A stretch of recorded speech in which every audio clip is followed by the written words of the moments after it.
Veronica Spann wants Macon's youth to know that the community sees them. I am not forgotten because God knows my name. So that we kind of came off of that part with that, because we want them to know that they are not forgotten. She's the director of Georgia Family Alliance Incorporated. This weekend, the organization is hosting the I Am Not Forgotten Youth Conference. Georgia Family Alliance is an organization that wants to empower the parents and the youth in the community with giving them different forms of knowledge. In the upcoming conference, the knowledge they hope to share will set students on the right track as they head back to school, turning them away from a path that can be all too common, crime and violence. Allow the children to pretty much learn conflict resolution instead of picking up a gun and killing one another. Then you have one gone to prison, then you have one that's not here.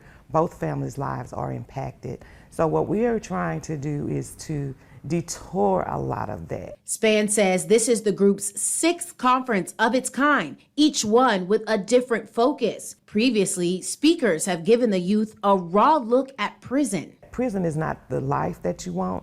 Prison is not the way that you want to go, because it's not a cakewalk, according to some of my speakers that have came out and spoke. With students back in the classroom, the director says they'll be turning their attention to bullying. According to the CDC, nationwide, 1 in 5 high school students report being bullied on school property, while more than 1 in 6 report being bullied online. They're kind of getting acclimated to the students in the classroom. They don't know, who's going to be in their classroom. They don't know some of the kids. Some of the kids they may know from the previous year. But this kind of will give them some tools to go out throughout the entire year, right, that will help them make the right decisions when they have to, as far as when somebody is trying to bully them. In Bibb County, students can use a platform called Let's Talk to share concerns they have at school. Project Macon asked the Bibb County School District for the number of Let's Talk submissions that include the word bully for the past 4 school years. In the 2019-2020 school year, there were 212 bullying submissions.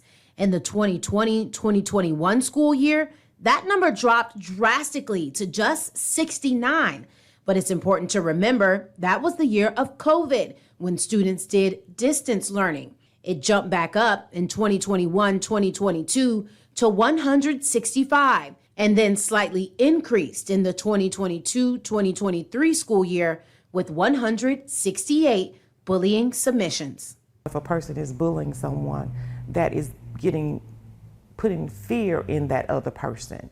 And so by that person being afraid, they can, if the bully maybe try to hit them or maybe try to do something, they may retaliate at a second, and then boom, there you go. Spann is hoping the conference will show students they not only have options, they have support before they make a decision they can't take back. We want you to know that you are not forgotten and you are loved.